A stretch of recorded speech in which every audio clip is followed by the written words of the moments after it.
ठीक है। बिस्मिल्लाहिर्रहमानिर्रहीम, अस्सलाम वालेकुम टू एवरीवन, गुड इवनिंग। और आज हमारा जो टॉपिक है वो बहुत ज़बरदस्त टॉपिक है आज हमारा। और सबसे पहले तो हम आप सबको वेलकम कहते हैं, जो हमारे सबसे ग्रेट टीचर हैं दादा डॉक्टर बिपिन कक्कड़। उसके बाद जो है डॉक्टर रितु हैं और डॉक्टर सोनल वेलकम कहते हैं मैम आपको। और उन सबको भी इस लर्निंग सेशन के अंदर जो पेट फ्लावर की जो हम सीरीज दादा से और उनकी टीम के साथ लर्न कर रहे हैं, आप सबको वेलकम कहते हैं हमारे इस प्रोग्राम में।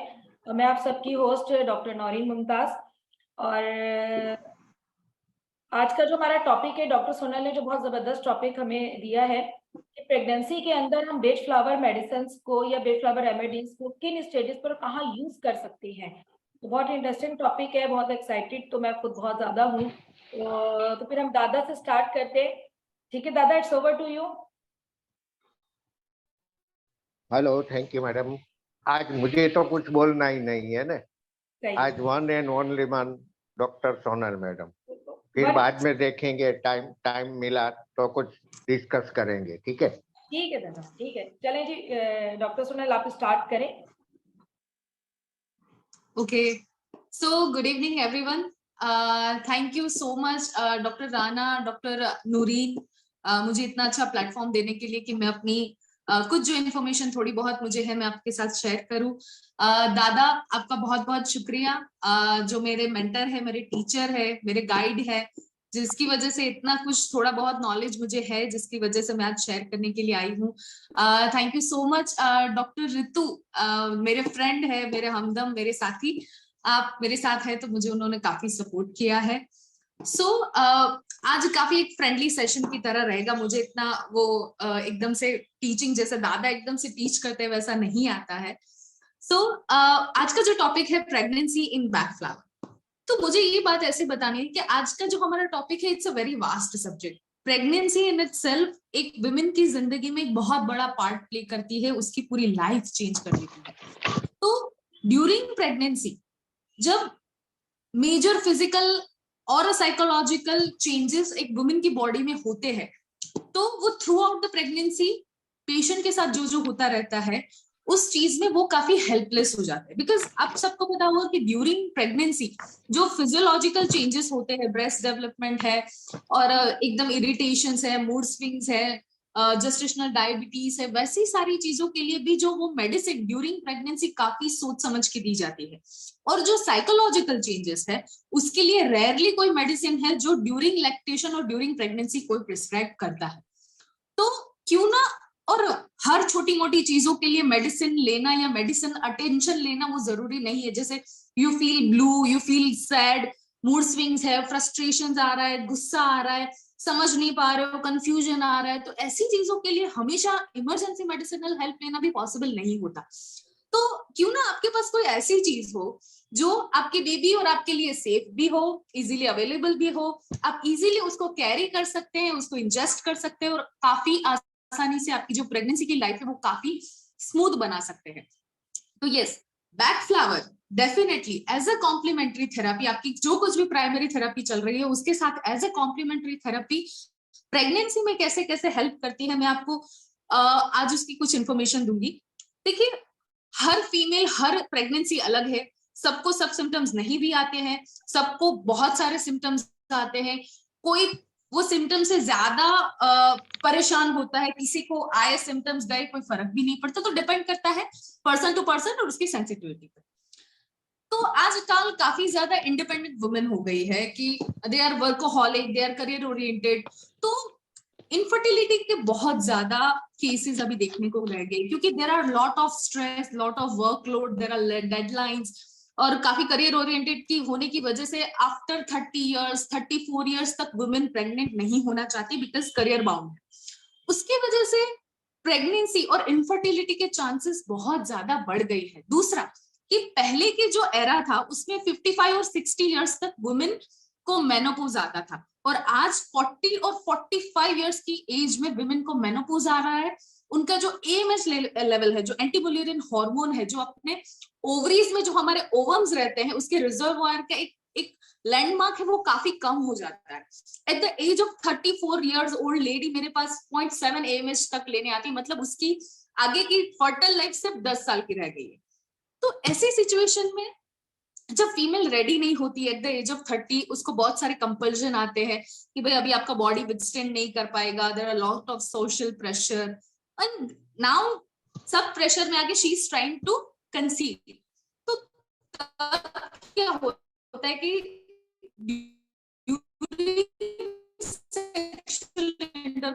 उस सारे मिक्स्ड इमोशन की वजह से जो वजाइनल लुब्रिकेंसी, जो वेटनेस हो, वो इतनी नहीं रहती, और उसकी वजह से भी बहुत सारी फीमेल को कंसीव करने में लेट होता है।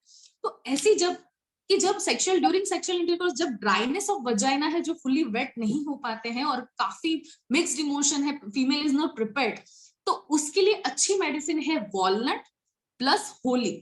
ये दो मेडिसिन का कॉम्बिनेशन उसको इजीली कंसीव करने में कोशिश करेगा, मतलब हेल्प करेगा अगर ये प्रॉब्लम।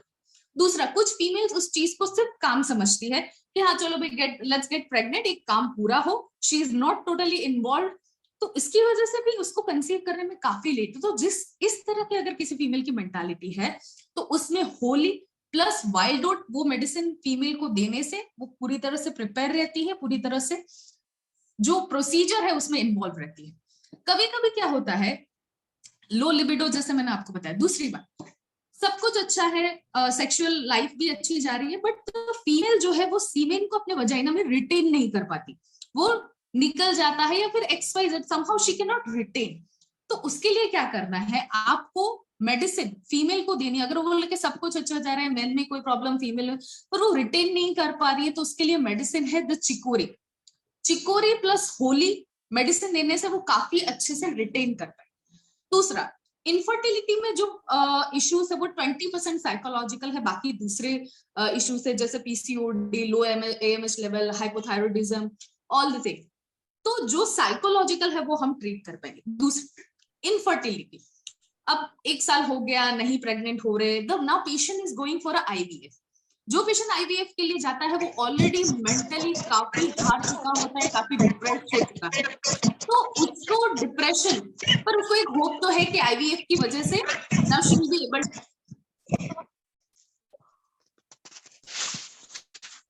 तो उस पेशेंट को आपको गोर्स मेडिसिन देनी चाहिए ताकि उसकी होप बनी रहे, उसका थोड़ा बहुत भी डिप्रेशन है वो कंट्रोल में आए। दूसरा, ऑलरेडी पेशेंट जो IVF के लिए जा रहा है उसका जो सेल्फ एस्टीम है वो काफी लो हो चुका होता है, उस सेल्फ एस्टीम को मेंटेन करने के लिए हमारे पास मेडिसिन है सेंटोरी, नॉट अ लार्ज। इस मेडिसिन इस कंडीशन में लार्ज नहीं देते हैं, the Centauri, because when patient is already depressed, दादा ने बताया कि जब पेशेंट डिप्रेसिव मोड में होता है, सुसाइडल मोड में होता है, तब उसको कभी भी लार्ज नहीं देनी चाहिए, बिकॉज वो सुसाइडल उनकी टेंडेंसी आगे बढ़ सकती है, ये दादा ने हमें बताया था। तो इस जगह पे लोअर सेल्फ एस्टीम के लिए हमें देना है सेंटोरी मेडिसिन। अभी इनफर्टिलिटी चल रहा है, उसका IVF का प्रोग्राम चल रहा है, तो ड्यूरिंग IVF जो उसको हार्मोनल इंजेक्शंस लगते हैं, उसके इम्बैलेंस की वजह से उसके मूड स्विंग्स को हमें सस्टेन करने के लिए हमारे पास मेडिसिन है स्क्लेरेंथस प्लस आपको साथ में उसको Holi plus chicory plus olive क्यों देना है, यूट्राइन की टोनिसिटी बढ़ाने के लिए चिकोरी। जैसे crab Apple is a cleanser, वैसे चिकोरी इज अ कीपर। कोई भी रिजिडिटी है, कोई भी आइडियाज है, कोई भी ग्रजेस है, वो चिकोरी काफी अच्छी तरह से होल्ड करता है। तो फिजिकल चीजों में जहां पे कहीं भी यूरिनरी रिटेंशन आपको लाना है या फिर ऐसी कुछ भी यूट्राइन टोनिसिटी बढ़ानी है, तो उसके लिए ऑलिव, और उसको किसी को चीज को फीटस को रिटेन करना है तो उसके लिए चिकोरी। अगर बार बार IVF फेल हो रहा है, 3 बार 4 बार, now patient is completely depressed, वो अभी गोर्स स्टेट से निकल चुका है, वहां पे कोई होप नहीं है, कुछ भी नहीं है, तो यहाँ पे गोर्स नहीं आएगा। यहाँ आपको भयंकर निराशा के लिए जो मेडिसिन हम दे सकते हैं वो है स्वीट चेस्टनट। तो ये बात रही कुछ इनफर्टिलिटी की। नाउ अभी नाउ कब जो फीमेल है वो प्रेग्नेंट हो चुकी है, ठीक है, अभी फर्स्ट ट्राइमेस्टर में हम जाते हैं। फर्स्ट ट्राइमेस्टर में सबसे ज्यादा फिजियोलॉजिकल और सबसे ज्यादा साइकोलॉजिकल चेंजेस होते हैं। पहले साइकोलॉजिकल चेंजेस पढ़ते हैं। पहला तो फीमेल मेन एंड वुमेन जो कपल होते हैं, दे गेट वेरी एक्साइटेड, मतलब चारों तरफ खुशी है, वो मतलब ये लाओ वो now they are getting, they got pregnant and all, very much excited, they are joyful, और अचानक साथ साथ ही कंफ्यूजन चालू हो जाता है, अरे यार कैसे करेंगे, हमने तो ये कभी किया भी नहीं है, कर पाएंगे कि नहीं। तो फर्स्ट ट्राइमेस्टर की सबसे बेस्ट और प्राइम मेडिसिन है वॉलनट। वॉलनट जो चीज है वो फीमेल प्रेग्नेंट वीमेन, उसके हस्बैंड, उनकी फैमिली को through out the pregnancy smooth जो ट्रांजिशन है, सडन एक कपल एक पेरेंटहुड में जा रहा है तो उसके जो ट्रांजिशन में जो उसको स्मूथ बनाने के लिए वॉलनट जो हमारी मेडिसिन है वो अच्छी तरह से काम करेगी। दूसरा, अभी फीमेल को मूड स्विंग्स होना चालू होंगे। फर्स्ट ट्राइमेस्टर में जो मूड स्विंग्स होता है वो बाहर नहीं आता, they just feel, slight feeling रहता है, there is slight feeling of gloominess, there is slight frustration, वो चीज बाहर नहीं आती, आपको दिखता नहीं है। तो ये जो नॉर्मल जो मूड स्विंग्स है जो लाइट, तो उसको ट्रीट करने के लिए वॉलनट जो है मैंने आपको बताया वो तो लेना ही लेना है। उसके साथ में स्क्लेरेंथस, स्क्लेरेंथस जो मेडिसिन अप एंड डाउन जो बाइपोलर पर दोनों चीज है, एक ऊपर एक नीचे, एक ऊपर एक नीचे, जो बाइपोलर कंडीशंस है उसके लिए हम स्क्लेरेंथस देते हैं। इसलिए ये जो मूड स्विंग्स है उसको कंट्रोल करने के लिए हम स्क्लेरेंथस दे रहे हैं और वॉलनट उसको एडजस्ट करने के लिए दे रहे हैं। अभी फीमेल जो है, अभी काफी ज्यादा फीमेल एकदम ना बॉडी कॉन्शियस हो गई है, now they will get fat, उनके ब्रेस्ट ज्यादा होंगे, उनका पेट निकल आएगा, एस्ट्रोजन हार्मोन्स की वजह से उनकी स्किन ऑयली होगी तो उनको एक्ने होगा, उनको एक्नेज आएंगे, उनको लगेगा कि मेरा फिगर कभी ठीक होगा कि नहीं, तो they become very much self conscious regarding their body, their appearance. और कोई कोई चीज तो दिस इज कॉल्ड नार्सिसिज्म। तो उसको ट्रीट करने के लिए हमारे पास मेडिसिन है क्रैब एप्पल। क्रैब एप्पल क्या करेगा कि जो कुछ भी है आपको एक्सेप्ट करने के लिए वो हेल्प करेगा। दूसरा, फीमेल है वो करियर ओरिएंटेड, वो सारी चीज, अभी तो फीमेल सेकंड थर्ड ट्राइमेस्टर तक भी जॉब पे जाती है, लेकिन अगर किसी को रिस्ट्रिक्शंस है कि भाई फर्स्ट ट्राइमेस्टर में हमें रिस्क नहीं लेना है, they left the job, they left the colleagues, they left their friends, बाहर नहीं जाते हैं, तो they become very guilty complex. उनको काफी गिल्टी कॉम्प्लेक्स रहता है कि यार बस मेरी लाइफ खत्म हो गई, आगे के 2 3 4 5 साल मेरी लाइफ के वेस्ट हो गए, मैं किसी से मिल नहीं पाऊंगी। दे become very much guilty complex. अगर कोई पेशेंट, कोई पर्सन में इतना ज्यादा गिल्ट उसको खाया जा रहा है तो medicine for guilty complex is pine. वहां पे आप पेशेंट को पाइन देके उसको बेटर फील करा सकते हैं। दूसरा, जब फर्स्ट ट्राइमेस्टर में बहुत सारे लोग अपना ओपिनियन देते हैं, जब प्राइमी मदर है जो फर्स्ट टाइम प्रेग्नेंट हुई है उनको बहुत सारे लोग सलाह देंगे, उनके इन लॉज देंगे, उनके हस्बैंड, कोई इंटरनेट और गूगल बाबा भी उनको सलाह देंगे, कोई उनके फ्रेंड्स सलाह देंगे, कोई डिफरेंट डिफरेंट डॉक्टर सलाह देंगे। तो they become very much overwhelm, they become very confused, क्या फॉलो करे क्या फॉलो ना करे, क्या चीज खाए। कोई बोले कि घी खाना चाहिए, कोई बोले घी बिल्कुल नहीं खाना चाहिए, कोई बोले कि लास्ट तक एक्सरसाइज करनी चाहिए, कोई बोल रहे नहीं नहीं बिल्कुल भी बॉडी पे स्ट्रेस नहीं। तो they become very much confused. तो वहां पे जो मेडिसिन देनी चाहिए वो मेडिसिन है सिराटो। सिराटो मेडिसिन एक ऐसी मेडिसिन है जहां पे लॉट ऑफ आपके पास लोग आपकी सलाह देते हैं लेकिन आप कुछ भी चूज नहीं कर पा रहे हैं, तो सिराटो आपको एक प्रॉपर थिंकिंग के लिए आपको पुश करेगा और आपके लिए जो बेस्ट है वही आप चूज करोगे। दूसरा, जब इतनी ज्यादा आपको सलाह दी जा रही है, ठीक है, तो विमेन बिकम फ्रस्ट्रेटेड, यार मैं ही क्यों, मेरे साथ ही ऐसा क्यों हो रहा है, मैं ही प्रेगनेंसी में इतनी सारी चीजें क्यों झेलूं, मैं अपनी जॉब छोड़ दूं, मैं अपना खाना पीना, अपने कलीग सब छोड़ दूं, वाई मी, क्यों मेंस को क्यों ऐसा नहीं होता, क्यों दूसरों को ऐसा। तो they start shouting, they start getting frustrated, they start getting blaming people. तो ये जो इंटॉलरेंस जो फीमेल के अंदर फर्स्ट ट्राइमेस्टर के अंदर हो रहा है उसके लिए हमें willow plus beach, beach is for intolerance, beach plus willow का कॉम्बिनेशन देने से वो चीज उसको शांत हो जाएगी। ये तो सारे रहे मेंटल इश्यूज। दूसरा कि फर्स्ट ट्राइमेस्टर में जो लिबिडो होता है, जो उसकी सेक्सुअल डिजायर है वो भी काफी कम होने लगती है, उसकी वजह से भी वो लोग फ्रस्ट्रेट हो जाते हैं। फिजिकल अपीयरेंस में क्या होता है कि उनके ब्रेस्ट डेवलपमेंट है वो काफी एंगोर्ज्ड होने लगते हैं, काफी हैवी होने लगते हैं। दूसरा ब्रेस्ट एंगोर्ज। दूसरा फर्स्ट है मॉर्निंग सिकनेस। फर्स्ट ट्राइमेस्टर में 14 वीक्स के अराउंड तक किसी को सेकंड ट्राइमेस्टर तक भी इतनी सारी वॉमिटिंग रहती है कि सुबह उठा एकदम नॉजिएटिंग फीलिंग हो गई, खाना देखने से, खाने की स्मेल से उसको नॉजिया होने लगा, वो कुछ भी वो लोग रिटेन नहीं कर पा रहे। तो उसके लिए सबसे अच्छी मेडिसिन है अपनी सबसे अच्छी जो मेडिसिन है वो है beech plus cherry plus white chestnut. ये जो कॉम्बिनेशन है वो बीच जो फूड को टॉलरेट करके रखेगा, चेरी उसको कंट्रोल करेगा, white chestnut Noreen can you please mute everyone. Noreen आप सबको म्यूट कर दीजिएगा please, mute everyone. White chestnut जो है ये कॉम्बिनेशन आपके मॉर्निंग सिकनेस को कंट्रोल करेगा। लेकिन कभी कभी बहुत चीजें ट्राई करने के बाद मॉर्निंग सिकनेस, वॉमिटिंग बिल्कुल भी कंट्रोल नहीं होती है, पेशेंट स्टार्ट गेटिंग डिहाइड्रेटेड, तब आपको उसको रेस्क्यू देके उसको हाइड्रेशन पर मेंटेन करना होगा और जरूरत पड़ने पर मेडिकल अटेंशन भी जरूरत पड़ सकती है। दूसरा, पेशेंट का जो वूम है वो एक्सपांड होने की वजह से उनका जो ब्लैडर है वो पुश होता है, उसकी वजह से यूरिन की जो अर्जेंसी है वो बढ़ जाती है। तो यूरिन की अर्जेंसी जो बार बार थोड़ा बहुत पानी पीने से भी बार बार जाना पड़ता है, 10-10 मिनट में जाना पड़ता है, तो उसको कंट्रोल, उसको बैलेंस करने के लिए मेडिसिन है cherry to control and olive to tone the bladder. ये दो कॉम्बिनेशन की मेडिसिन आपको लेनी है। दूसरा, फर्स्ट ट्राइमेस्टर में जो स्किन का जो अपीयरेंस होता है वो होता है एक्ने को क्लियर करने के लिए आपको, क्योंकि skin become very oily due to oestrogen, तो उसकी वजह से आपको क्या करना है, क्रैब एपल को मिक्स करके उसका फेस वॉश करके उसको वॉश करना है, तो आप ओरली भी ले सकते हैं।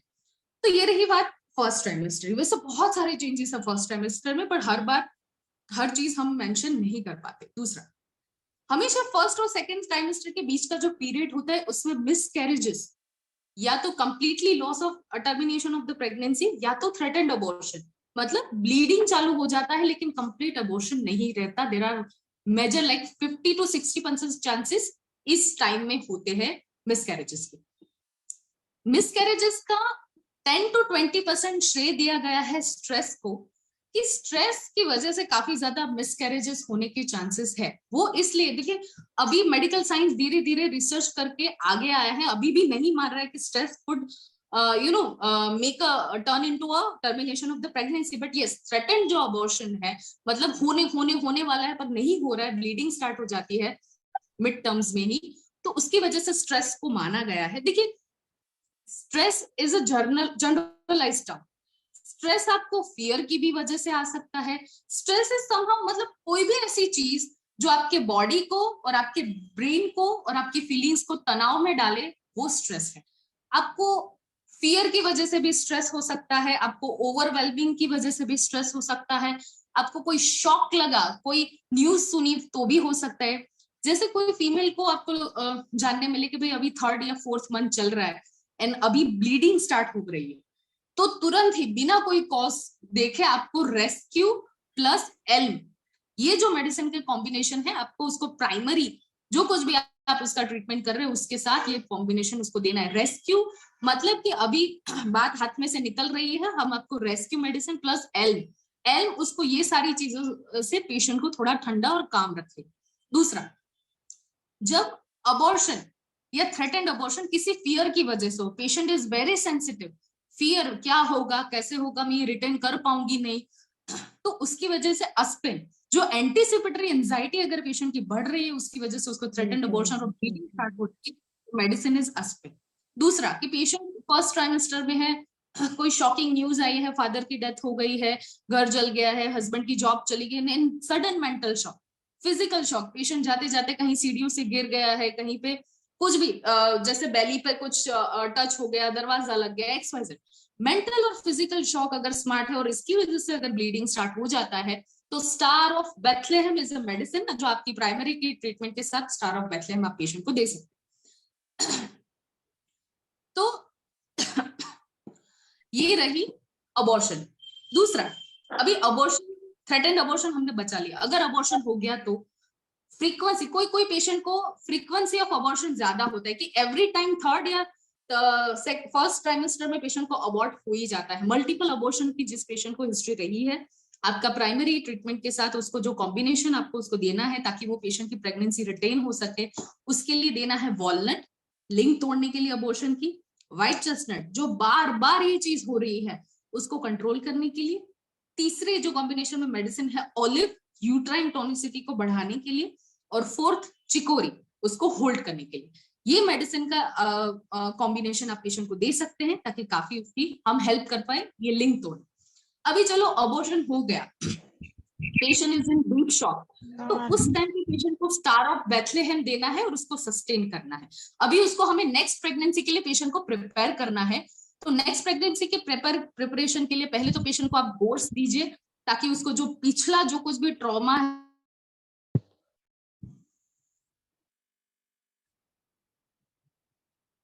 हेलो उससे पेशेंट उभर के आए। गोर्स प्लस हनीसकल, पिछला जो कुछ भी पेशेंट को ट्रॉमा रहा है उसकी मिसकैरेजेस का, वो यादें वो भूल सके, वो लिंक वो तोड़ सके। तो अभी कौन कौन सी मेडिसिन आई? हनीसकल आई, हमने स्टार ऑफ बेथलेहेम तो चल ही रहा है, और दूसरा अपने को मेडिसिन देना है म्यूमिलिस, ताकि उसको फियर ना रहे कि इस बार भी मुझे मिसकैरेज होगा। तो ये रहा। अभी आते हैं हम सेकेंड ट्राइमेस्टर में। सेकेंड ट्राइमेस्टर में जो अभी फिजियोलॉजिकल और जो साइकोलॉजिकल चेंजेस है, साइकोलॉजिकल जो चेंज है, अभी यहाँ पे मूड स्विंग्स आपको देखने लगेंगे, bouts of cry, bouts of raises, patient sudden रोने लग रहा है, पेशेंट अचानक से गुस्सा हो रहा है। तो यहाँ पे जो मूड स्विंग्स है इसमें बाउट्स ऑफ क्राइंग, अगर पेशेंट बहुत ज्यादा रो रहा है, बार बार छोटी छोटी बात पर उसको आंख में आंसू आ जा रहा है, पेशेंट बहुत परेशान हो गया है, तो उसमें आपको मेडिसिन देनी है। पहली तो स्क्लेरेंथस जो जाएगी मूड स्विंग्स के लिए, उसके साथ साथ आपको मेडिसिन देना है cherry to control this urge to cry, और तीसरा मस्टर्ड। क्राई तब होता है when patient suddenly feel gloomy, suddenly feel sad, तो चेरी, मस्टर्ड और जैसे मैंने बोला स्क्लेरेंथस, ये हो गया बाउट्स ऑफ क्राइंग के लिए। दूसरा bouts of rage, patient suddenly because outrageous, they shouts, they throw things, they don't know why, तो उसमें स्क्लेरेंथस और चेरी तो सेम रहेगा, पर साथ में उसको आपको देना होगा बीच टू बिकम अ टॉलरेंट। ठीक है, तो ये रहा।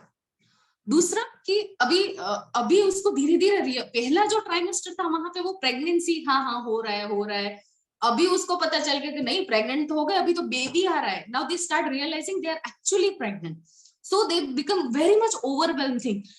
इवन हस्बैंड भी, यार क्या करेंगे, बेटे को पढ़ाने के लिए पैसे तो है हमारे पास, इतना रहेगा, कितना खर्च आएगा, हम कैसे उठाएंगे, हम कैसे मैनेज करें, तो they become so much overwhelmed with this responsibilities. Even father and mother, तो अगर वो बहुत ओवरवेलमिंग हो गए हैं, become very stressed due to responsibilities, तो वहां पे एल करके जो मेडिसिन है वो मदर एंड फादर दोनों को हेल्प करेगी।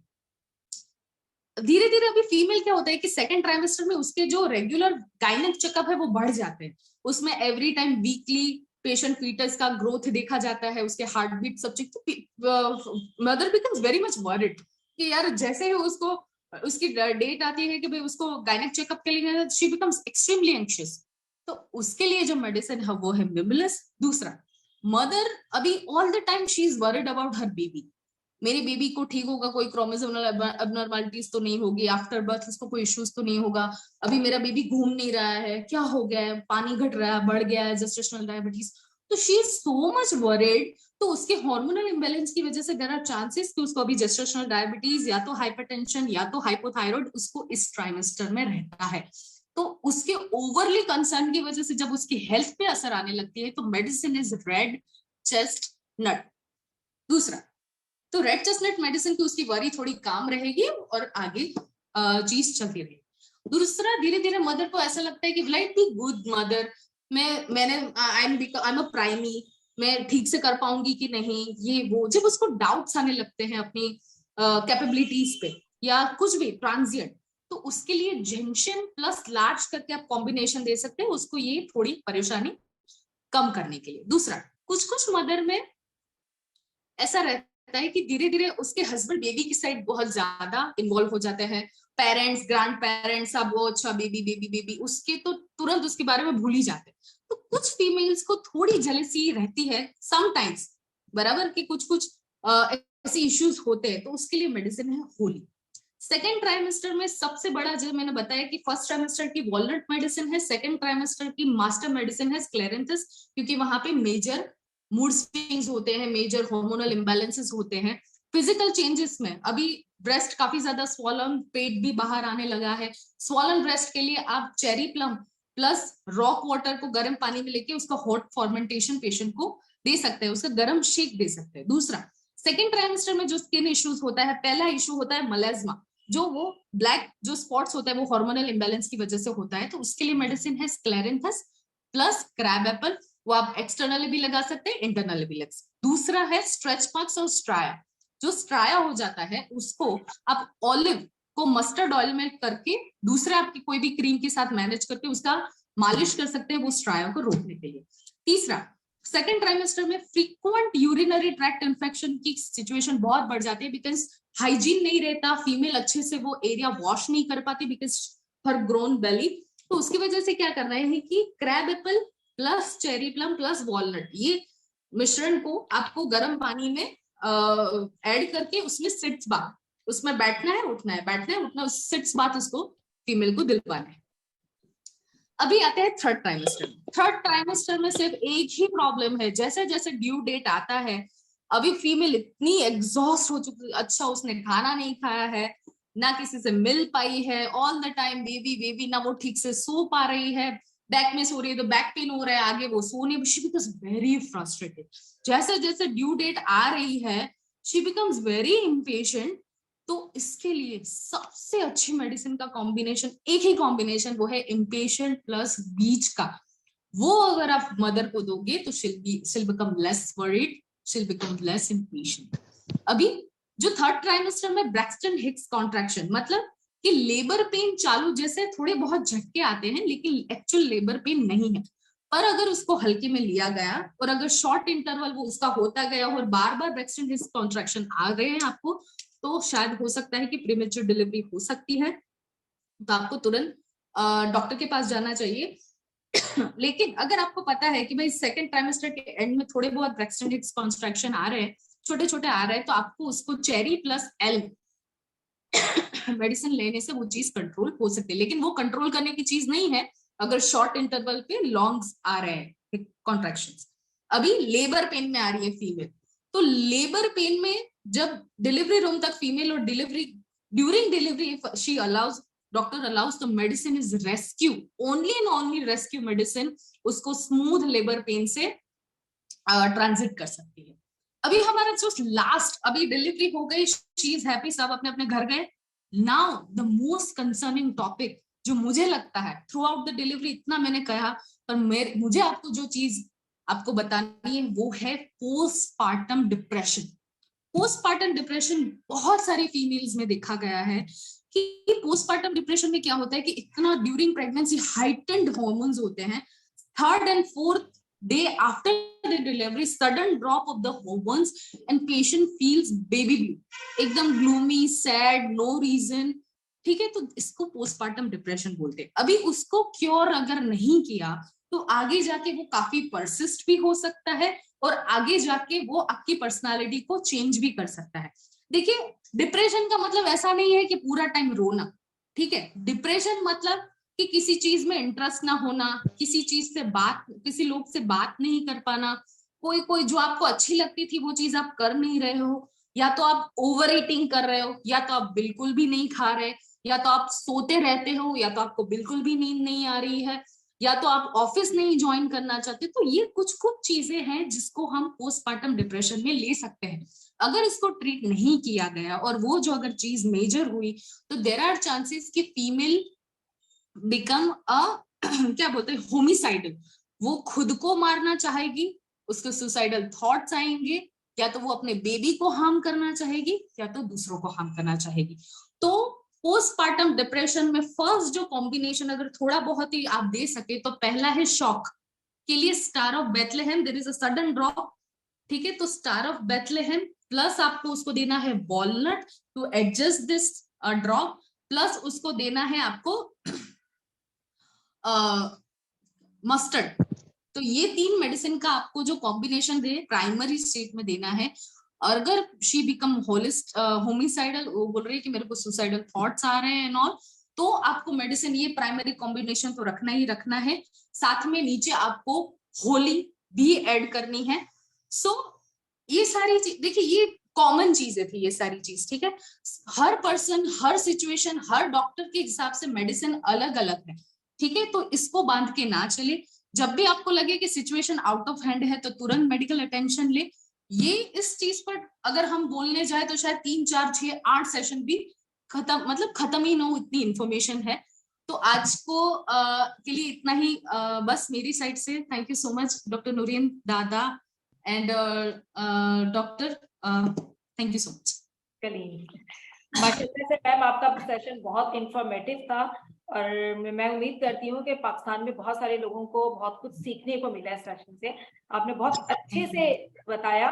तो अभी हमारे पास है तकरीबन 4 मिनट रह गए, तो दादा कुछ 1 मिनट सोनम मैडम ने बहुत अच्छे से समझाया, बट मैं तो ये कहूंगा कि फर्स्ट मंथ से पेशेंट को वॉलनट, होली और ओलिव दिया जाए, जो आपको पूरे 9 मंथ तक देते रहना है। आप जब स्टडी करोगे वॉलनट, होली और ओलिव, आपकी समझ में सब कुछ आ जाएगा कि ये क्या क्या रिजल्ट दे सकता है। दूसरी थिंग, अगर कोई कंसीव है, प्रेग्नेंट है, बट अनवांटेड है, कि जो प्रेग्नेंट है वो नहीं चाहती है कि मैं प्रेग्नेंट हूं, वो बच्चा नहीं चाहती है, तो उसको भूले से भी क्रेब एप्पल मत देना। वो एबोरेट कर देगा नहीं, बट हो सकता है। राइट दादा। सेशन बहुत फास्ट था, तो हमें इसकी रिकॉर्डिंग मिल सकती है? हम नोट डाउन नहीं कर पाए, इतना बहुत स्पीडी था। वो आपको रिकॉर्डिंग मिल जाएगी, रिकॉर्डिंग आपको मिल जाएगी। Thank you, thank you. और अगर आप सब लोग हमारे ग्रुप मेंबर्स चाहे और रितु मैडम हाँ बोले, तो हमारे पर्स में एक जेम रितु मैडम भी है, कि जो डाइटिशियन भी है, न्यूट्रिशियन भी है। और जैसे आज सोनल मैडम ने हमको सब कुछ बताया ने, ठीक वैसे रितु मैडम हमें बताएंगी कि फर्स्ट मंथ से लेके 9 मंथ तक आपको कौन से टाइम पे सुबह क्या खाना है, दोपहर क्या खाना है, शाम को क्या खाना है, कौन कौन से फ्रूट्स खाने हैं, कौन कौन से फ्रूट्स नहीं खाने। बट ये हम बाद में डिस्कस करेंगे कि कौन क्या चाहता है और रितु मैडम हाँ बोलते हैं या नहीं। ओके, हाँ है उनकी तरफ से। दादा ने बोला तो हाँ है, तो हाँ ही है फिर। That was very wonderful. Doctor साहब बहुत अच्छा बोले आप, मजा आ गया। एक चीज है हम इसमें फादर को भूल गए हैं। Father is a virtual pregnant person and he might turn jealous, he might turn sulky, he might get angry, क्योंकि अब उसके ऊपर से उसकी बीवी का वो बोलते हैं ना जो अटेंशन था। कुछ आदमी लोग होते हैं जिनको अटेंशन सीकर्स होते हैं, तो जब उनके ऊपर से ये अटेंशन चला जाता है तो हम भूल जाते हैं कि वो एक वर्चुअल प्रेग्नेंट इंसान है, राइट? उसको देने से भी फायदा होता है, क्योंकि अगर वो आदमी खुश रहेगा तो नेचुरली उसकी वाइफ भी खुश रहेगी। So you can always think of Holi, walnut, willow, Elm. Large बाद में दे सकते हैं, उसको लैक ऑफ कॉन्फिडेंस हो सकता है कि मैं ध्यान रख सकता हूँ बेबी का, मैं उसको उठा पाऊंगा नहीं उठा पाऊंगा, मैं नैपी चेंज कर पाऊंगा नहीं कर पाऊंगा। विलो क्योंकि वो सल्की हो सकता है। Holi because he can get angry, jealousy. और वॉलनट तो डेफिनेटली देना ही होता है। And the best part is that during 9th month कई लेडीज नाउ, सिंस मेरे 2 बच्चे हैं मैं बता सकती हूँ, you know many women have a thing कि जल्दी बच्चा हो जाए। वो 9 महीने जो टिकाए रखा है ना, वो ओवरवेलमिंग हो जाता है। तो 9th month आते आते जैसे बोलते हैं ना, हम डेस्टिनेशन पे पहुंचते तो कई बार ऐसी फीलिंग होती है बस जल्दी पहुंच जाए। तो 9th month में उसको लगता है बस अब मेरा बच्चा जल्दी हो जाए, कुछ नहीं चाहते कि ऐसा हो। तो वो एक इसका एक बेस्ट कॉम्बिनेशन आता है स्क्लेरेंथस एंड इम्पेटियंस। इम्पेटियंस क्योंकि वो जल्दबाजी करती है तो वो उसको रोक सकता है। स्क्लेरेंथस कि अब वो जैसे बोलते हैं ना पोस्टपोन कर, you know it will postpone, तो वो एक राइट डेट के पे बच्चा पैदा हो। So this is one of the best combination, scleranthus and impatiens. और स्क्लेरेंथस नौजिया भी उसका ट्रीट करेगा। देन अगेन 5th month में चालू होता है बेबी का मूवमेंट. Baby start